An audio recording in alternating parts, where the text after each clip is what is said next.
नमस्कार। एक नई सुबह की शुरुआत के साथ नया सवेरा का ये बहुत ही खास अंक लेकर हम हाजिर हैं।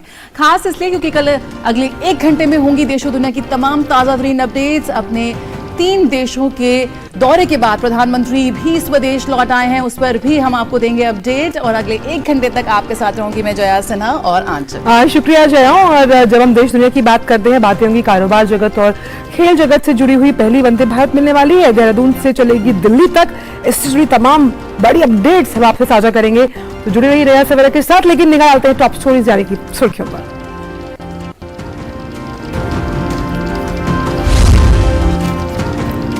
प्रधानमंत्री Narendra Modi Japan, Papua New Guinea और ऑस्ट्रेलिया का सफल दौरा कर पहुंचे स्वदेश। हवाई अड्डे पर पीएम मोदी का बीजेपी के राष्ट्रीय अध्यक्ष जेपी नड्डा समेत पार्टी कार्यकर्ताओं ने किया भव्य स्वागत।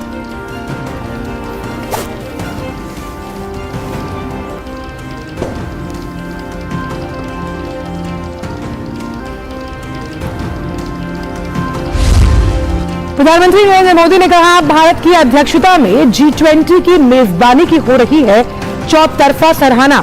140 करोड़ देशवासियों को नए शिखर पर ले जाने का लक्ष्य। भारत को सुनने और जानने के लिए आतुर है दुनिया।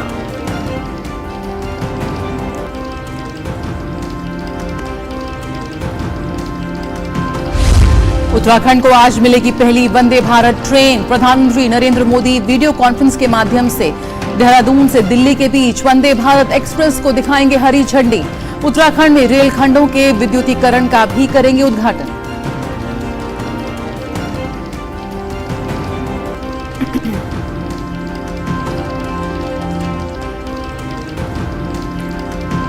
राष्ट्रपति द्रौपदी मुर्मू झारखंड दौरे के दूसरे दिन आज खूंटी में महिला सम्मेलन में होंगी शामिल। साथ ही रांची में भारतीय सूचना प्रौद्योगिकी संस्थान के दूसरे दीक्षांत समारोह में भी लेंगी भाग।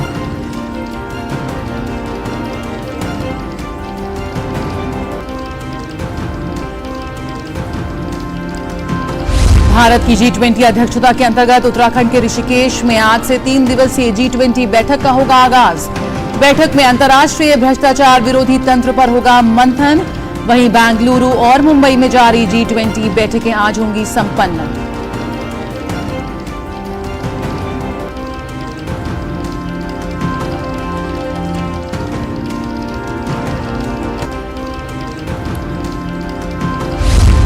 प्रधानमंत्री आज वीडियो कॉन्फ्रेंसिंग के जरिए खेलो इंडिया यूनिवर्सिटी गेम्स 2022 का करेंगे उद्घाटन। 10 दिवसीय आयोजन में देश भर के 207 विश्वविद्यालयों के 4000 से अधिक एथलीट 21 खेलों में पदक के लिए प्रतिस्पर्धा करते आएंगे नजर।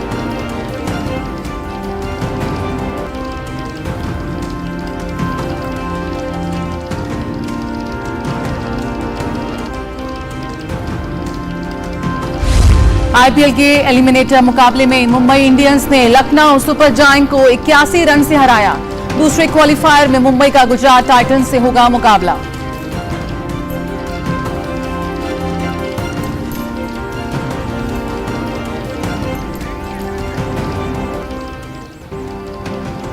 तो नया सवेरा में देख लेते हैं देश भर से जुड़ी कुछ खास खबरें। और सबसे पहले बात प्रधानमंत्री नरेंद्र मोदी की, जो 3 देशों के जापान, पापुआ न्यू गिनी और ऑस्ट्रेलिया की अपनी सफल यात्रा के बाद आज स्वदेश लौट आए हैं।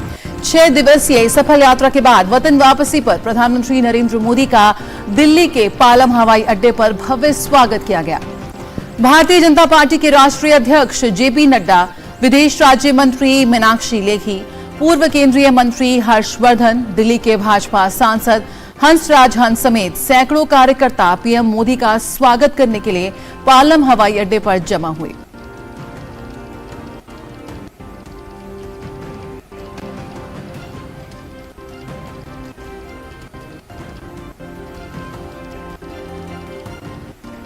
तो पीएम मोदी ने अपने अभिनंदन कार्यक्रम को संबोधित करते हुए कहा कि मैं दुनिया के देशों में जाकर हिंदुस्तान के सामर्थ्य की बात करता हूं।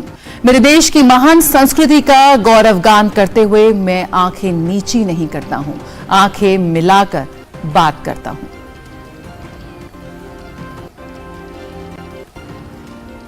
दुनिया के देशों में जाकर के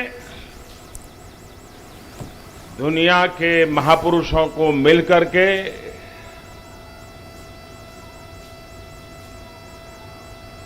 हिंदुस्तान के सामर्थ्य की बात करता हूं, हिंदुस्तान की युवा पीढ़ी की टैलेंट की चर्चा करता हूं और अवसर मिलने पर भारत कैसे खिल उठता है, भारत के नौजवान कैसा पराक्रम करके दिखाते हैं, ये बात मैं दुनिया में जाकर के बताता हूं। मेरे देश की महान संस्कृति का गौरवगान करते समय मैं आंखें नीचे नहीं करता हूं, आंखें मिला करके दुनिया से बात करता हूं।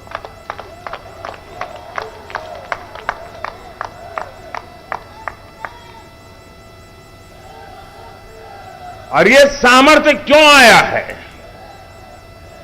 ये सामर्थ्य इसलिए है क्योंकि हमारे देश ने पूर्ण बहुमत वाली सरकार बनाई है।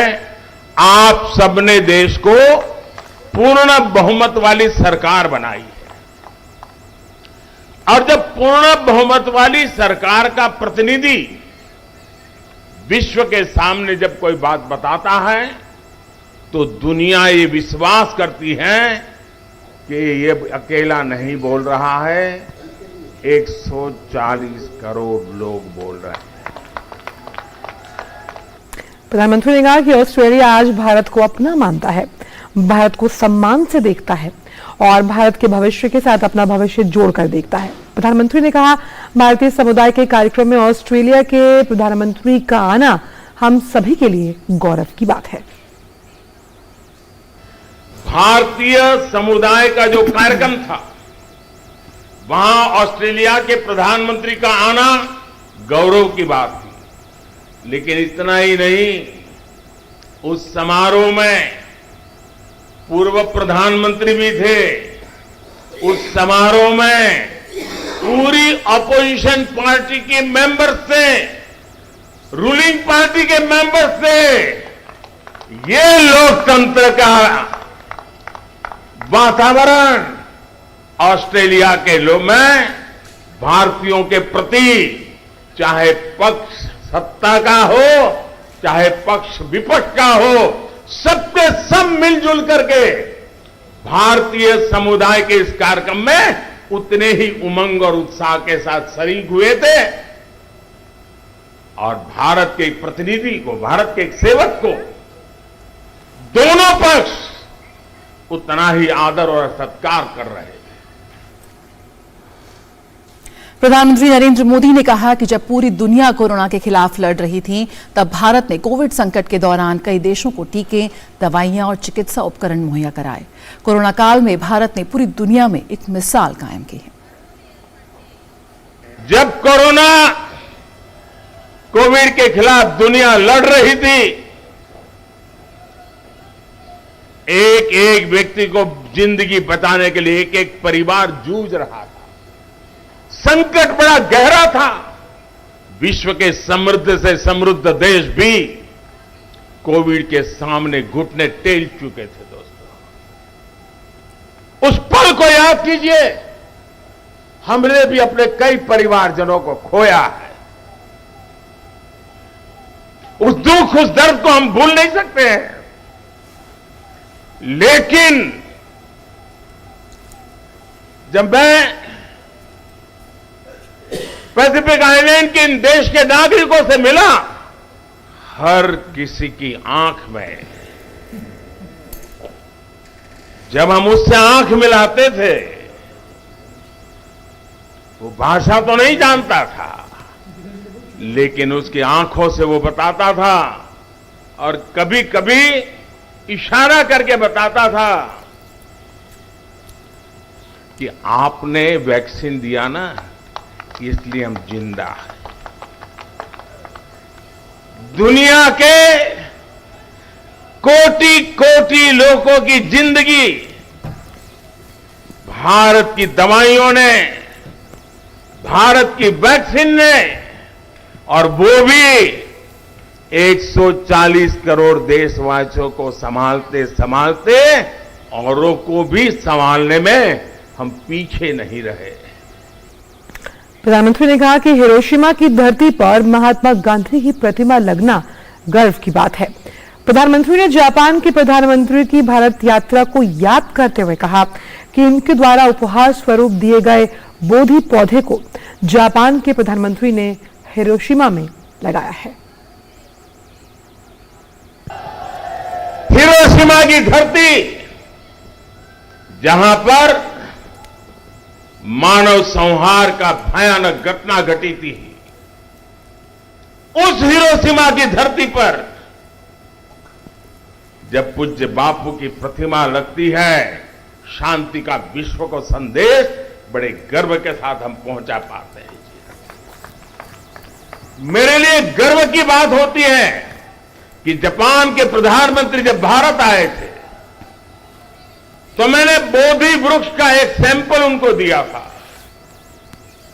और उन्होंने बड़े गर्व के साथ मुझे बताया कि मोदी जी, जब मैं भारत आया था, आपने मुझे जो बोधि वृक्ष का पौधा दिया था वो मैंने हिरोशिमा में, जहां ये बड़ा मानव संहार हुआ था, उस बोधि वृक्ष का पौधा वहां लगाया है और करुणा का, भारत का संदेश आने वाली पीढ़ियों को मिलता रहे, इसके लिए मैंने ये सोचा हुआ है।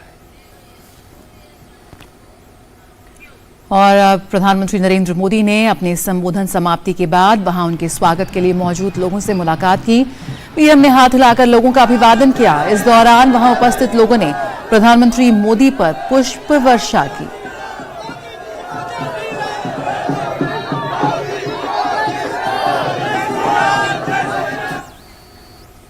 तो कहीं ना कहीं विश्व गुरु की राह पर चलता हुआ भारत, जिसका मुजाहिरा हम लगातार देख रहे हैं। लेकिन फिलहाल वक्त एक छोटे से ब्रेक का है। प्रधानमंत्री श्री नरेंद्र मोदी की अगुवाई में देश को खुले में शौच से मुक्त बनाने के लिए 2014 में आरंभ किया गया स्वच्छ भारत मिशन न केवल एक जन आंदोलन बना, बल्कि इसे विश्व की बड़ी व्यवहार परिवर्तन योजना का गौरव भी मिला। स्वच्छ भारत मिशन ग्रामीण की अपार सफलता के बाद जरूरत थी इस परिवर्तन को स्थायी बनाने की, और इस लक्ष्य को हासिल करने के लिए स्वच्छ भारत मिशन के दूसरे चरण यानी कि ODF प्लस की शुरुआत की गई। साथियों, खुले में शौच से मुक्ति के बाद अब दायित्व और बढ़ गया है। देश को ODF के बाद ODF प्लस बनाने के लक्ष्य पर काम चल रहा है। अब हमें कचरे से कंचन बनाने का काम को तेज करना है। पूरे देश में ODF प्लस या संपूर्ण स्वच्छता पर खास ध्यान दिया जा रहा है। स्वच्छता केंद्रित जागरूकता अभियानों के द्वारा जन जन तक स्वच्छता की सीख, पेंटिंग और फिल्म मेकिंग जैसे नए और रोचक तरीकों से पहुंचाई जा रही है। देश में स्वच्छता संवाद कार्यक्रमों का आयोजन किया गया, जिनमें लोगों ने पूरे उत्साह के साथ हिस्सा लिया और प्लास्टिक कचरे से देश को मुक्त कराने की शपथ ली।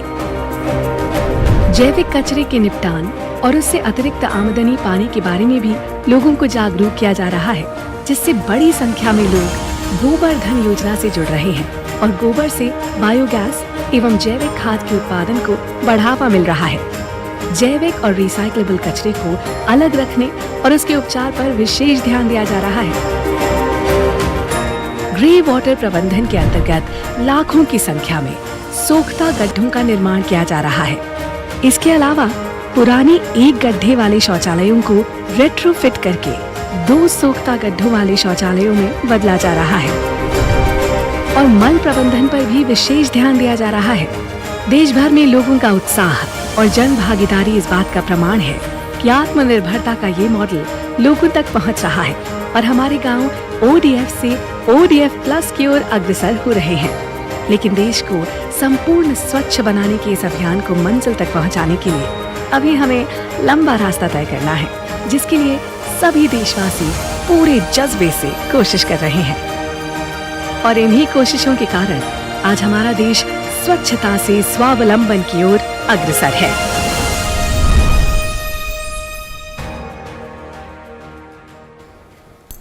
अर्जुन, 10th में you made us really proud. अब आगे क्या सोचा है? पापा, मैंने IIT जाना है और इंजीनियर बनना है। थिंक IIT, थिंक विद्या मंदिर। ब्रेक के बाद सभी का स्वागत।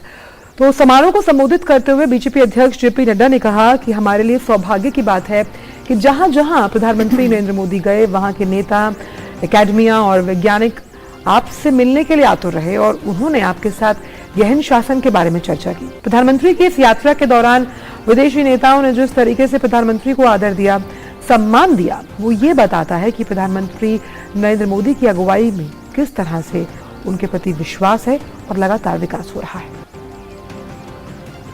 आपके गवर्नेंस मॉडल को दुनिया ने सराहा और समय समय पर जब भी आपने उसकी चर्चा की तो उसको दुनिया के नेताओं ने बहुत ही गंभीरता के साथ लिया और यह भी जरूर सभी ने माना कि आपने पिछले 9 वर्षों में गवर्नेंस के माध्यम से आपकी छवि और आपके माध्यम से देश की छवि दुनिया के सामने किस तरीके से आगे बढ़ करके आई है, यह भी हम सबको देखने को मिला है। दुनिया के नेताओं ने जिस तरीके से आपका अभिनंदन किया, आपका स्वागत किया, गर्मजोशी दिखाई, वह भी आपकी शख्सियत के बारे में बताता है। और प्रधानमंत्री नरेंद्र मोदी के स्वागत समारोह को संबोधित करते हुए विदेश मंत्री एस जयशंकर ने कहा कि पापुआ न्यू गिनी के प्रधानमंत्री ने जिस तरह से हमारे प्रधानमंत्री का स्वागत किया वो अपने आप में अद्भुत है। उन्होंने पिछले 45 साल में ऐसा आदर सम्मान किसी के लिए नहीं देखा। हमारे प्रधानमंत्री को आज कैसे देखती,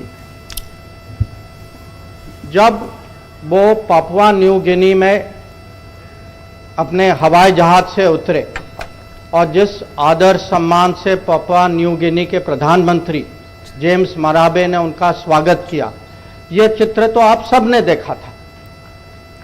पर मैं आपको ये भी बताना चाहता हूं कि उसके पहले पापुआ न्यू गिनी के प्रधानमंत्री हमारे राजदूत से बात कर रहे थे और उन्होंने उनसे पूछा कि मैं भारत के प्रधानमंत्री को खाली प्रधानमंत्री नहीं मानता, मेरे लिए वो एक और अतिथि नहीं है, मेरे लिए वो गुरु है, विश्व गुरु। और जो आदर सम्मान जो था वो न केवल उनकी सोच थी, वो पूरे पैसिफिक की सोच थी, पूरे दुनिया की सोच थी। तो आप ही देखिए, मैं ये कह सकता हूँ पिछले 45 साल में मैं विदेश नीति कर रहा हूँ, आज तक मैंने ऐसा दृश्य कभी नहीं देखा। और इसी पर बात करने के लिए हमारे साथ हमारे संवाददाता राजेश राज जुड़े हुए हैं। राजेश, जिस कूटनीतिक अंदाज का जिक्र हम कर रहे हैं, खास तौर पर अगर देखा जाए तो वैश्विक आसमान में जिस तरह से भारत एक ध्रुव तारे के समान खड़ा हुआ है, हम इस बात को नकार नहीं सकते कि प्रधानमंत्री का योगदान बेहद अहम है। और खास तौर पर ये जो सफल दौरा है, ये इसी बात को परिलक्षित करता हुआ नजर आ रहा है। देखिए, निश्चित तौर पर भारत के प्रधानमंत्री नरेंद्र मोदी जिस कदर दुनिया भर के मुल्कों में लगातार छाए जा रहे हैं, इससे कहीं ना कहीं भारत का जो सपना है विश्व गुरु बनने का, वह सपना साकार होने की दिशा में हिंदुस्तान जो है वो 2-4 कदम आगे बढ़ चुका है। और हम देख पा रहे हैं कि दुनिया भर के मुल्कों में जिस तरीके से भारत ने अपनी वैक्सीन बनाकर जहां एक तरफ अपने हिंदुस्तान के लोगों की जान बचाने का काम किया, वहीं दुनिया भर के मुल्कों तक सबसे पहले वैक्सीन पहुंचाकर लोगों की जान बचाने का जो काम किया, यह पराक्रम अद्भुत रहा। और इस पराक्रम की वजह से प्रधानमंत्री नरेंद्र मोदी ने जब आज अपने उद्बोधन के दौरान इन बातों का जिक्र किया, तो उसमें यह कहना वो ना भूले कि लोग भले ही हमारी बात वहां समझ नहीं पा रहे हों, लेकिन इशारों ही इशारों में वो इशारा जरूर कर रहे थे कि आपने जो वैक्सीन दी, उस वैक्सीन की वजह से हमारी जान बच गई, हम बच गए। और इसके लिए वो इशारों ही इशारों में शुक्रिया अदा कर रहे थे। तो यह हम कह सकते हैं कि हिंदुस्तान के लिए एक बहुत ही अविस्मरणीय पल रहा होगा, जब प्रधानमंत्री को ऐसे इशारों के जरिए लोग शुक्रिया अदा कर रहे थे, उनके प्रति शुक्रगुजार हो रहे थे।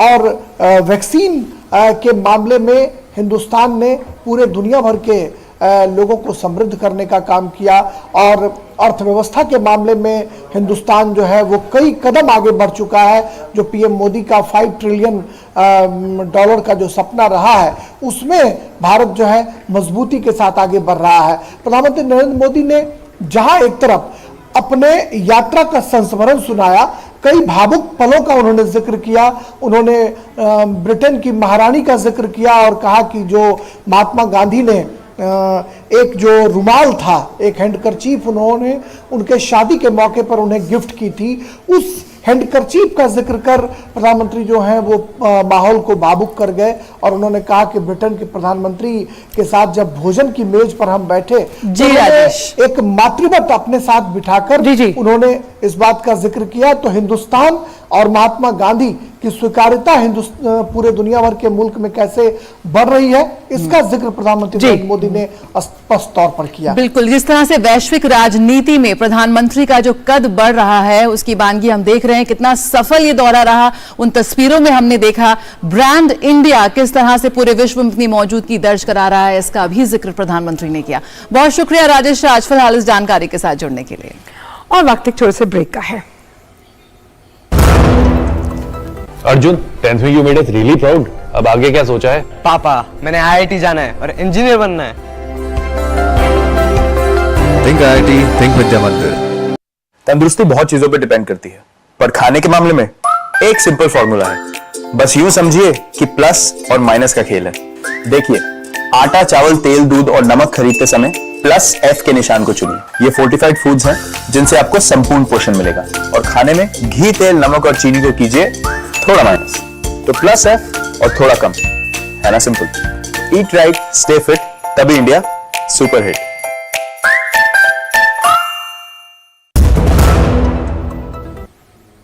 और ब्रेक के बाद स्वागत है और आइए बात कर लेते हैं वंदे भारत ट्रेन की। जी हां, प्रधानमंत्री नरेंद्र मोदी आज वीडियो कॉन्फ्रेंस के माध्यम से देहरादून से दिल्ली के बीच वंदे भारत एक्सप्रेस रेलगाड़ी को हरी झंडी दिखाएंगे। उत्तराखंड के लिए ये पहली वंदे भारत रेलगाड़ी होगी। ये रेलगाड़ी स्वदेश निर्मित है और इसमें कवच प्रौद्योगिकी सहित अत्याधुनिक सुरक्षा तकनीक का प्रयोग किया गया है। रेल विभाग देश में रेल मार्गों का विद्युतीकरण कर रहा है, जो प्रधानमंत्री नरेंद्र मोदी के सार्वजनिक यातायात के लिए स्वच्छ ऊर्जा दृष्टिकोण के अनुरूप है। इस दिशा में आगे बढ़ते हुए प्रधानमंत्री उत्तराखंड में रेल खंडों के विद्युतीकरण का उद्घाटन करेंगे। इसके साथ ही राज्य में रेल मार्गों का 100% विद्युतीकरण हो जाएगा। और देहरादून से जुड़ रहे हैं हमारे संवाददाता अभिषेक सिंह। अभिषेक, लगातार हमने आपके माध्यम से देखा है कि कैसे ताबड़तोड़ वंदे भारत जो है वो अलग अलग राज्यों को समर्पित कर हम रफ्तार की इस प्रक्रिया को आगे बढ़ा रहे हैं। आज जिस तरह से देहरादून वासियों को ये ट्रेन मिलने वाली है, किस तरह की सुविधाओं से लैस है और जिस तरह से आपने जब लोगों से बात की थी जो पहले इसमें सफर कर चुके हैं, उनके अनुभव किस ओर इशारा करते हैं?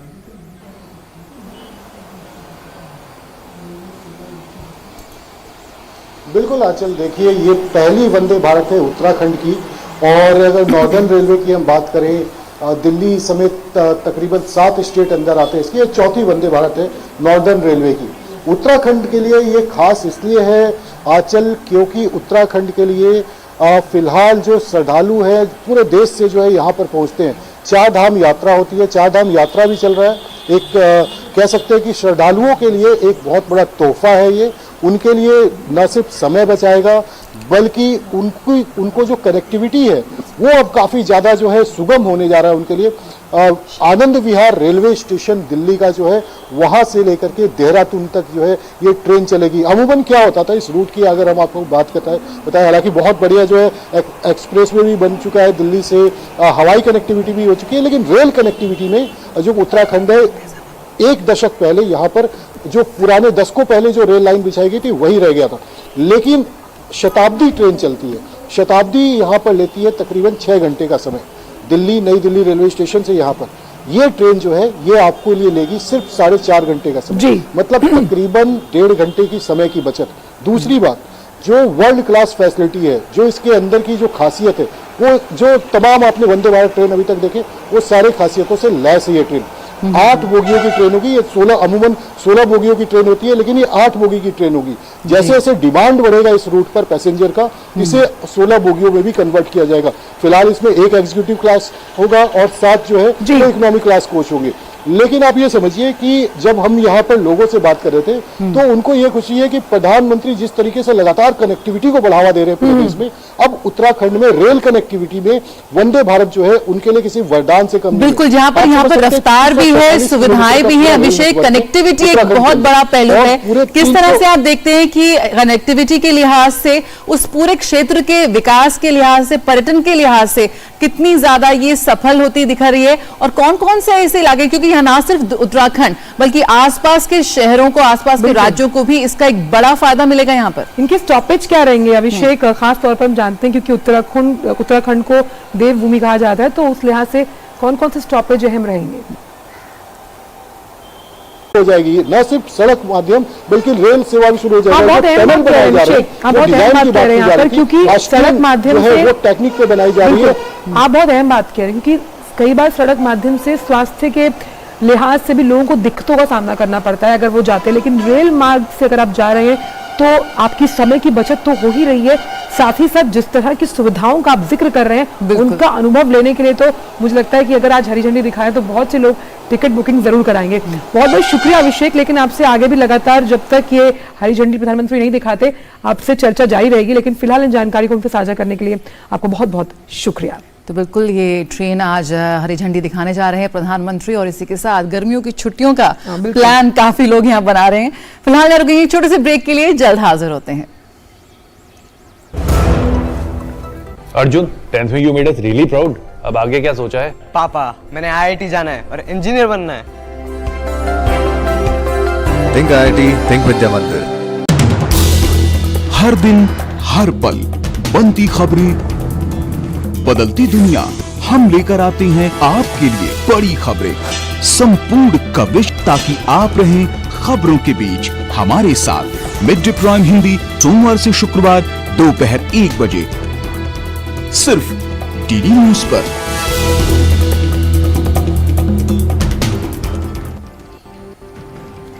और ब्रेक के बाद स्वागत है, और आइए अब बात करते हैं देश भर में जारी G20 बैठकों की।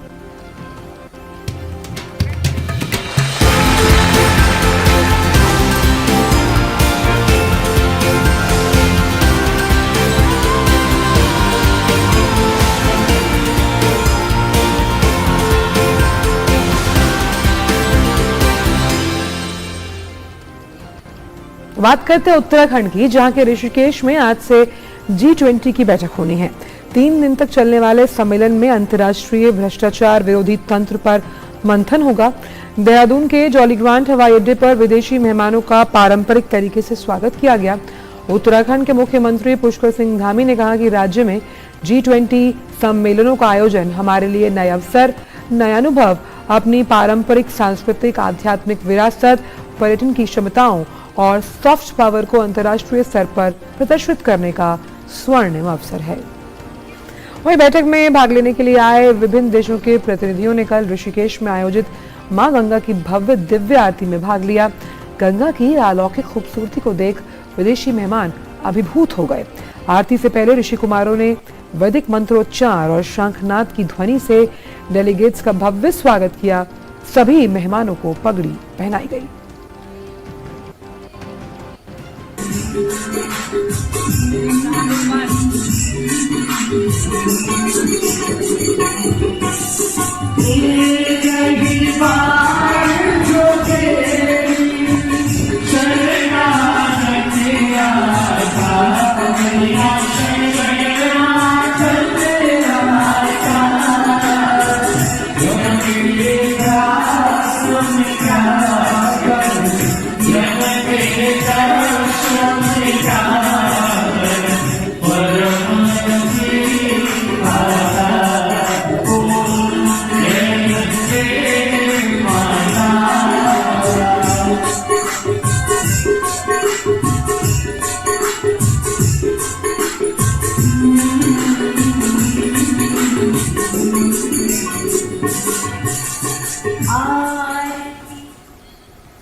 और भारत की अध्यक्षता में G20 व्यापार और निवेश कार्य समूह की दूसरी बैठक बेंगलुरु में चल रही है। बुधवार को केंद्रीय वाणिज्य और उद्योग राज्य मंत्री अनुप्रिया पटेल तथा सोम प्रकाश ने बैठक का उद्घाटन किया। अनुप्रिया पटेल ने बैठक में अपने संबोधन में कहा कि G20 महत्वपूर्ण बहुस्तरीय मंच है जो उन चुनौतियों को परिलक्षित करता है जिन पर विश्व को तत्काल ध्यान देने की जरूरत है। उन्होंने जोर देकर कहा कि विश्व व्यापार में निष्पक्षता और पारदर्शिता सुनिश्चित करने के लिए विश्व व्यापार संगठन WTO में सुधार आवश्यक है। बैठक के बाद दोनों केंद्रीय मंत्री कॉफी बोर्ड, चाय बोर्ड और एपिडा के एक्सपीरियंस जोन गए। यहां कर्नाटक की GI टैग कॉफी, दक्षिण भारत की चाय और मोटे अनाज का प्रदर्शन किया गया। And these HUPs hold great significance as we know the prior endeavors to expedite shift towards a paperless system have failed to gain substantial momentum. The action plan to create better information portal for the MSMEs would help to boost the MSMEs' access to information by drawing information from the existing portals using generative artificial intelligence. इस अवसर पर केंद्रीय वाणिज्य और उद्योग राज्य मंत्री सोम प्रकाश ने कहा कि हाल ही के वर्षों में भारत ने प्रशासनिक बाधाएं हटाने और पारदर्शिता बढ़ाने की दिशा में महत्वपूर्ण प्रगति की। उन्होंने कहा कि भारत में विनिर्माण, बुनियादी ढांचा और टेक्नोलॉजी समेत विभिन्न क्षेत्रों में शानदार संभावनाएं उभरी हैं। Internet and smartphone penetration have experienced significant growth driven by the Digital India program, with the number of internet connections reaching 830 million in 2021. India's e-commerce sector has witnessed remarkable growth. India has become the world's second largest e-commerce market by 2034. We have also witnessed remarkable growth in fintech and digital services, creating new avenues for business to connect with consumers both domestically and internationally. और बेंगलुरु से अजय मिश्र इस वक्त हमारे साथ जुड़ रहे हैं। आइए सीधे रुख करते हैं अजय का। अजय, अर्थव्यवस्था में अगर डिजिटलीकरण को बढ़ावा देना है तो उसमें सबसे आगे हम हैं। ऐसे में ये जो बैठक चल रही है, किस तरह से आप देखते हैं कि वैश्विक व्यापार है उसमें जिस तरह की मुश्किलें हैं या फिर डिजिटलीकरण को लेकर किस तरह से तमाम स्टेक होल्डर्स एक मंच पर आकर एक सहमति बनाते हुए या चुनौतियों से कैसे निपटना है इस पर बात करते हुए नजर आ रहे हैं?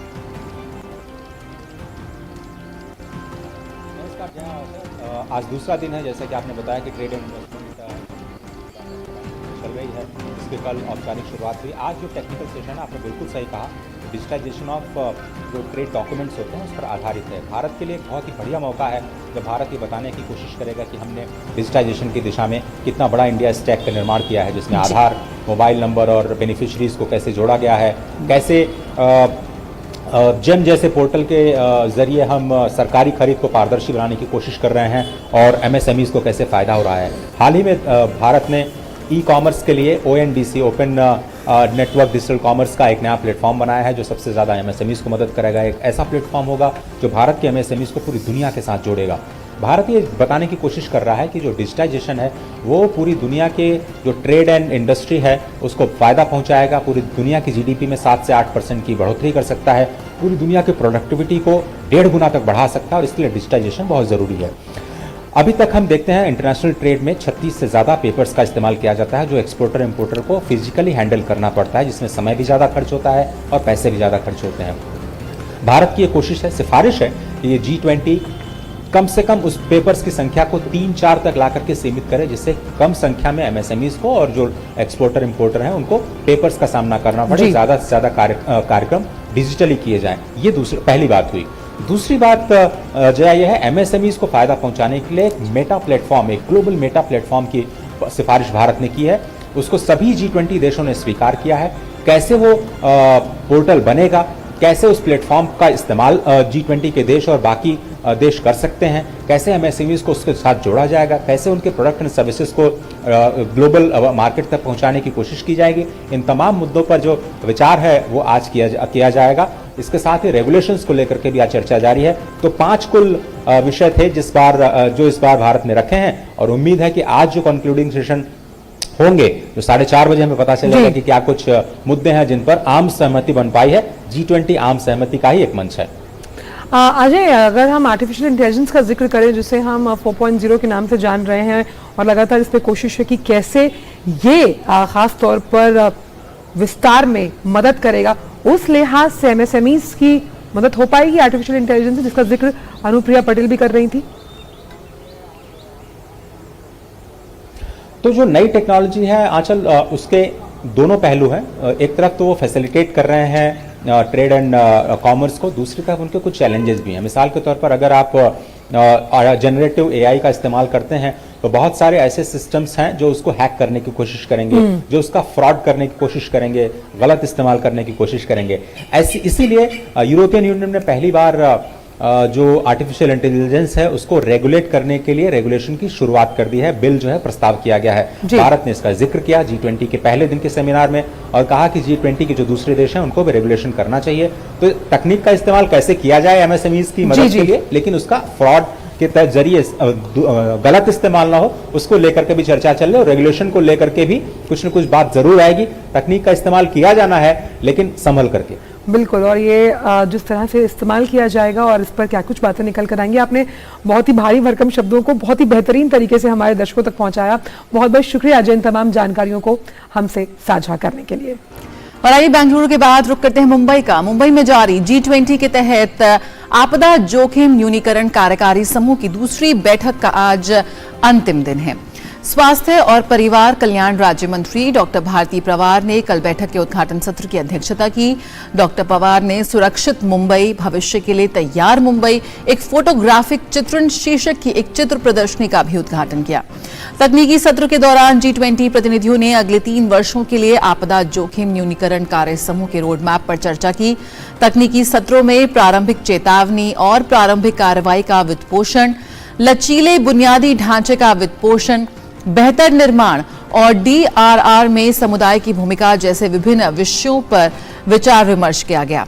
निजी क्षेत्र के प्रतिनिधियों के साथ आपदा जोखिम न्यूनीकरण के वित्तपोषण पर एक राउंड टेबल का आयोजन भी किया गया। इंफ्रास्ट्रक्चर रिस्क असेसमेंट टूल्स और डेटा प्लेटफॉर्म पर एक संगोष्ठी भी आयोजित की गई।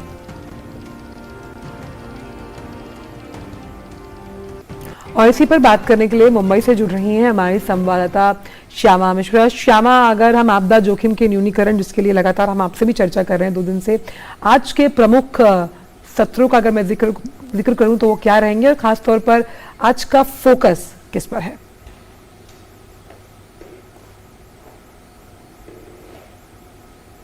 देखिए आंचल, आज आखिरी दिन है। 2 दिन में हमने काफ़ी चर्चा देख चुके हैं हम कि फाइनेंस के ऊपर किस तरीके से आप और स्टेक होल्डर्स को पास अपने साथ में लेके चलें, कैसे उन्हें साथ में लाएं एक रेजिलिएंट इंफ्रास्ट्रक्चर सिस्टम बनाने के लिए। आज जो होंगे, आज 3 टेक्निकल सेशंस होंगे जहां पर फाइनेंसिंग रेजिलिएंट इंफ्रास्ट्रक्चर, इस चीज़ पर, इस एक टॉपिक पर चर्चा होगी। इसके अलावा बिल्ड बैक बेटर, ये एक प्रायोरिटी एरिया है, इस पर भी चर्चा होगी। एक होगा साइड इवेंट जहां पर कम्युनिटी की क्या है, लोकल कम्युनिटी की क्या रोल रहती है, किस तरीके से आप उन्हें साथ में ला सकते हैं, इकोसिस्टम कैसे आप तैयार कर सकते हैं, उस पर चर्चा होगी। तो ये एक साइड इवेंट है। और आखिरी में जो टेक्निकल सेशन होगा वो होगा कम्युनिके, किस तरीके से आप कम्युनिके की तरफ बढ़ रहे हैं, वो एक बहुत महत्वपूर्ण टेक्निकल सेशन होगा, वहां पर भी चर्चा होगी। 2 दिन में हमने आंचल ये जरूर देखा कि आपको फाइनेंस हर चीज के लिए लगता है, आपको पैसे हर चीज के लिए लगते हैं।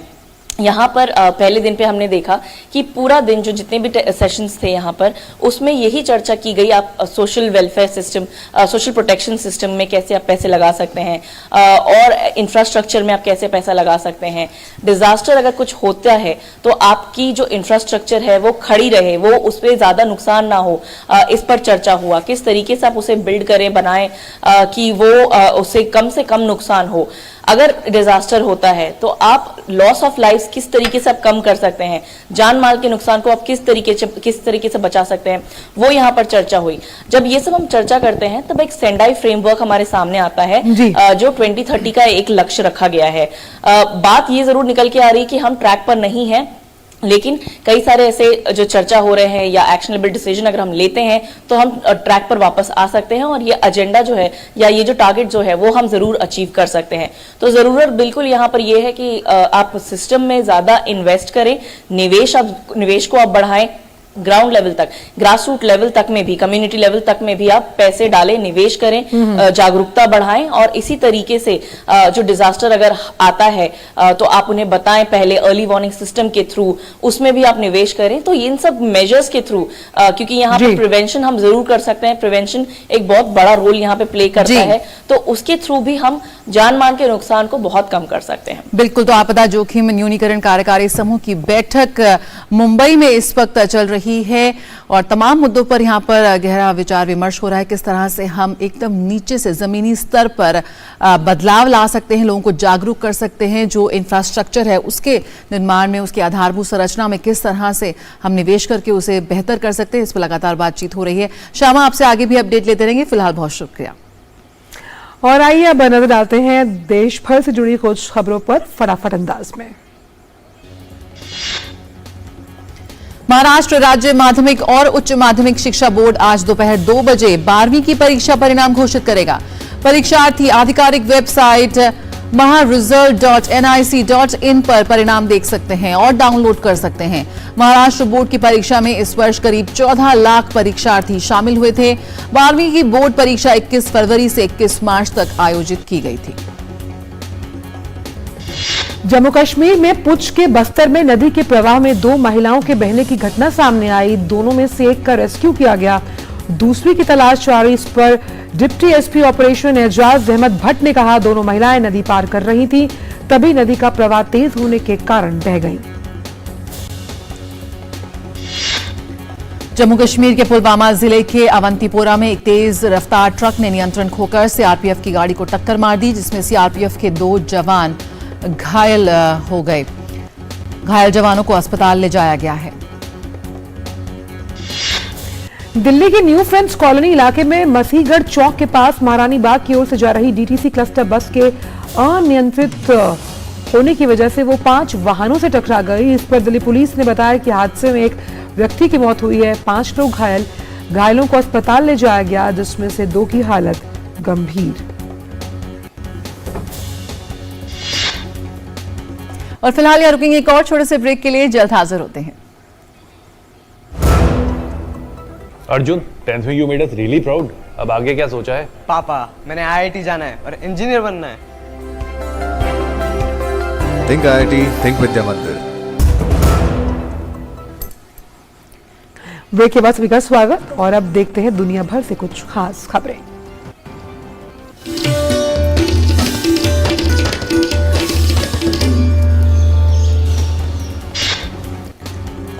पूर्व पाकिस्तानी प्रधानमंत्री इमरान खान ने अपने संबोधन में कहा कि वे एक वार्ता समिति का गठन करेंगे जो गतिरोध को समाप्त करने में अहम रोल अदा करेगी। उन्होंने कहा कि समिति देश के अधिकारियों के साथ बात करने की पेशकश करेगी, जिसकी रूपरेखा राजनीति से अलग होगी। इमरान खान का कहना है कि भ्रष्टाचार के आरोप मनगढ़ंत थे और उनके सहयोगियों को सरकार के दबाव में बाहर किया जा रहा है।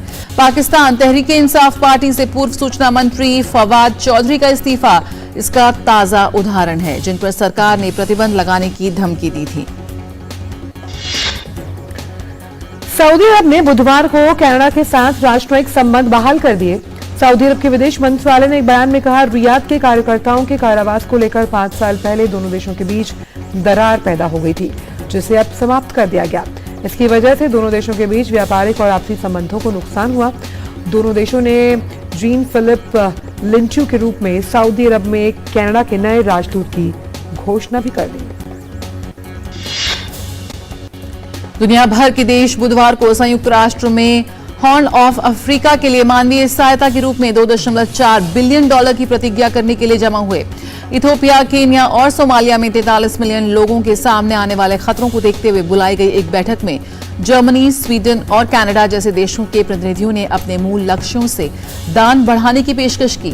संयुक्त राष्ट्र के अनुसार सूखे, विस्थापन और खाद्य असुरक्षा से उत्पन्न संकट के लिए हॉर्न ऑफ अफ्रीका क्षेत्र के लिए कम से कम $7 बिलियन की आवश्यकता है। इटली, कतर, यूनाइटेड किंगडम और संयुक्त राज्य अमेरिका ने 3 प्रभावित देशों के सहयोग से प्रतिज्ञा कार्यक्रम के लिए अंतर्राष्ट्रीय प्रतिनिधियों को बुलाया।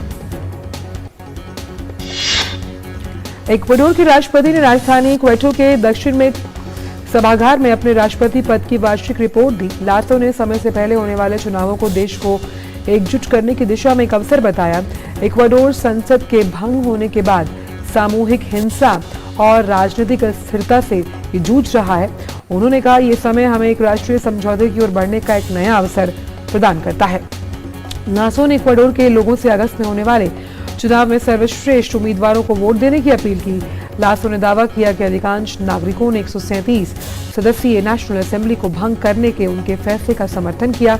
मतदाता 20 अगस्त को होने वाले चुनाव में उनके उत्तराधिकारी और नई संसद दोनों को चुनेंगे। दक्षिणी कोलंबिया में एक विमान दुर्घटना के बाद कोलंबिया के जंगल में लापता हुए बच्चों का नया सुराग मिला है। स्वदेशी समूह और कोलंबियाई अधिकारियों की बड़ी गश्त के बाद सेना ने दक्षिण कोलंबिया विमान दुर्घटना में लापता हुए 4 बच्चों के बारे में नए सुराग मिलने की सूचना दी है। बचाव अभियान ऑपरेशन एस्पेरांजा के commander major Jesus Rivera Ortiz ने बताया कि एक गुलाबी टोपी, एक काला मोबाइल फोन केस और एक इस्तेमाल किया हुआ डायपर सबूत के रूप में पाया गया है। बच्चे 1 मई से लापता हैं और जब उनका विमान घने जंगल में दुर्घटनाग्रस्त हो गया था। तलाशी अभियान में 350 लोग लगे हुए हैं। अमेरिकी राष्ट्रपति जो बाइडेन और उनकी पत्नी ने 1 साल पहले टेक्सास में एक प्राथमिक विद्यालय में हुई मौतों पर शोक व्यक्त करने के लिए व्हाइट हाउस में एक कार्यक्रम आयोजित किया। बाइडेन ने कहा कि ये घटनाएं उस वक्त तक समाप्त नहीं हो सकती जब तक कांग्रेस बंदूक सुरक्षा कानून पारित नहीं करती। उन्होंने कहा कि इस कानून के पारित होने से खतरनाक हथियार खतरनाक लोगों के हाथों से दूर रहेंगे। बाइडेन ने कांग्रेस के AR-15 असॉल्ट राइफल्स और दूसरे खतरनाक हथियारों पर प्रतिबंध लगाने की अपनी अपील को फिर दोहराया। गौरतलब है कि 24 मई 2022 को इस दर्दनाक घटना में 19 स्कूली बच्चों और 2 शिक्षकों की मौत हो गई थी। पिछले 1 साल में नियमित रूप से होने वाली कई सामूहिक गोलीबारी में ये सबसे भयावह थी।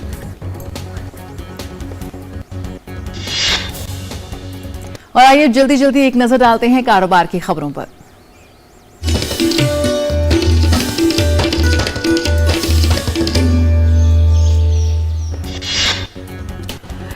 सीआईआई के वार्षिक सत्र 2023 में भारतीय रिजर्व बैंक के गवर्नर शक्तिकांत दास ने कहा कि आर्थिक एशिया पैसिफिक क्षेत्र के साथ उन्नत अर्थव्यवस्थाओं में केंद्रित है। 2023 में वैश्विक विकास में लगभग 70% योगदान करने की उम्मीद।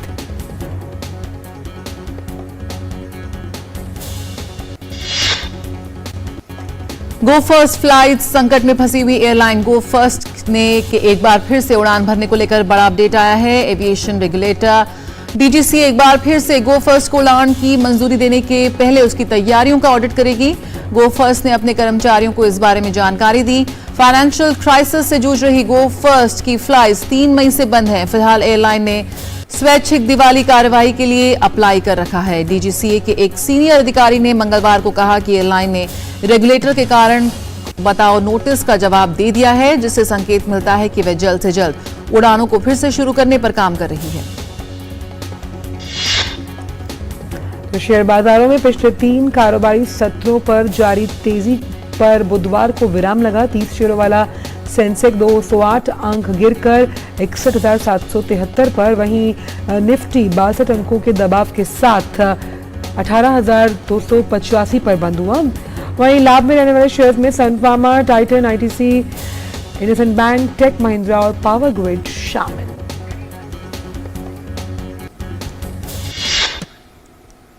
और आइए अब देखते हैं खबरें खेल जगत से।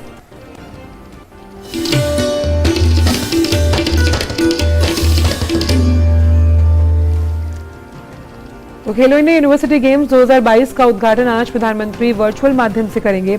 लखनऊ के बाबू बनारसी दास विश्वविद्यालय में आयोजित एक भव्य कार्यक्रम में मुख्यमंत्री योगी आदित्यनाथ और केंद्रीय खेल मंत्री अनुराग सिंह ठाकुर भी मौजूद रहेंगे।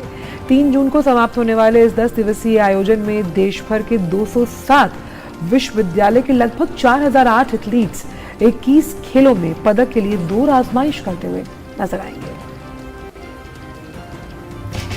उत्तर प्रदेश तैयार है खेलो इंडिया यूनिवर्सिटी गेम्स 2022 की मेजबानी के लिए।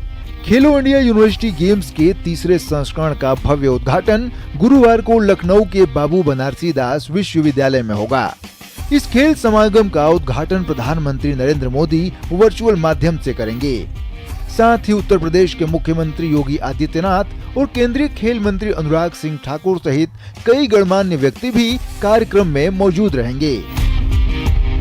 उत्तर प्रदेश में पहली बार आयोजित हो रहे खेलो इंडिया यूनिवर्सिटी गेम्स का आयोजन लखनऊ के साथ साथ वाराणसी, ग्रेटर नोएडा और गोरखपुर में किया जाएगा।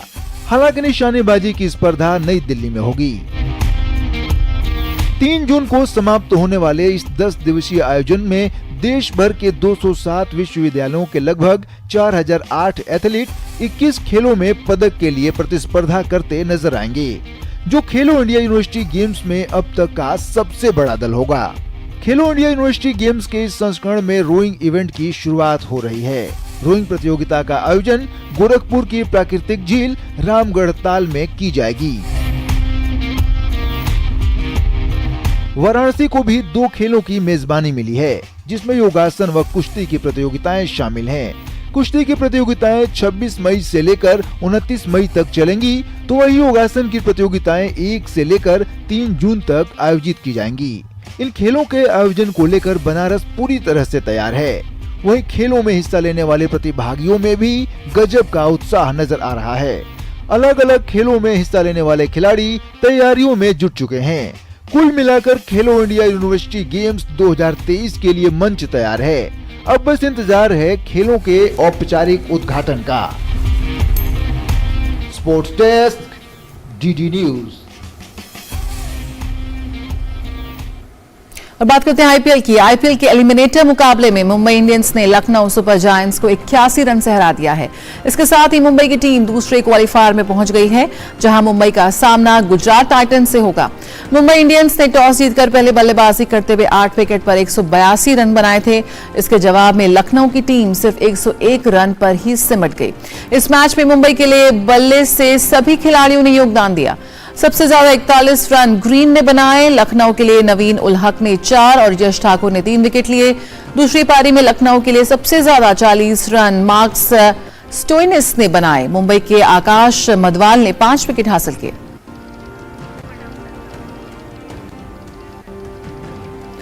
और अब खबरें सिनेमा जगत से फटाफट अंदाज में।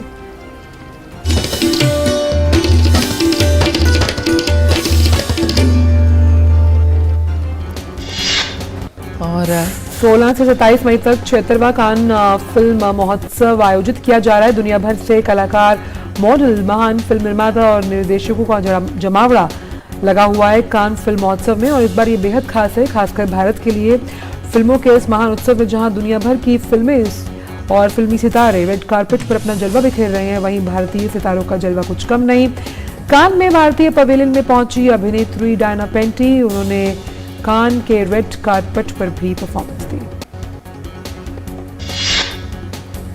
कान फिल्म फेस्टिवल में दुनिया भर से आई फिल्मों को दिखाया जा रहा है, चाहे बात भारतीय सिनेमा की हो या फिर भारत ये पवेलियन की। कान फिल्म फेस्टिवल के 9वें दिन भारतीय पवेलियन में हुई फैशन पर चर्चा।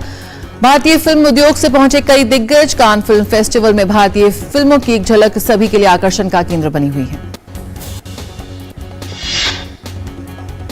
आरती राव हैदरे इंडो ब्रिटिश को प्रोडक्शन लाइनस में अभिनय करने जा रही हैं। राष्ट्रीय फिल्म विकास निगम और ब्रिटिश फिल्म इंस्टीट्यूट के सहयोग से बनने जा रही लाइनस फिल्म निर्माता काजरी बब्बर द्वारा लिखित निर्देशित है। फिल्म एक इंडो यूके सह निर्माण है। इसकी आधिकारिक घोषणा जो है वो कान फिल्म फेस्टिवल में इंडियन पवेलियन में की गई। लाइनस ब्रिटेन की 2 महिलाओं की कहानी है। भारतीय मूल की ये महिलाएं 2 अलग अलग सदियां जीती हैं। विक्की कौशल, सारा अली खान की जरा हटके जरा बचके का नया ट्रेलर आ गया है। लक्ष्मण उतेरकर द्वारा निर्देशित जरा हटके जरा बचके दिनेश विजयन और ज्योति देशपांडे द्वारा निर्मित है। फिल्म 2 जून को रिलीज होगी। रवि तेजा की पहली पैन इंडिया फिल्म का फर्स्ट लुक हुआ जारी। रवि तेजा की फिल्म टाइगर नागेश्वर राव का फर्स्ट लुक सामने आया। 20 अक्टूबर को यह फिल्म हिंदी सहित 5 भाषाओं में होगी रिलीज। फिल्म को द कश्मीर फाइल्स कार्तिकेय 2 के प्रोड्यूसर अभिषेक अग्रवाल ही कर रहे हैं प्रोड्यूस। इस एक्शन ड्रामा में गायत्री भारद्वाज, नुपुर सेन लीड रोल में।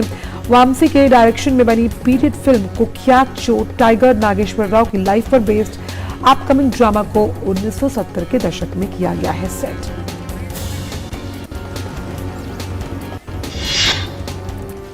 और आइए अब देख लेते हैं विभिन्न शहरों का तापमान।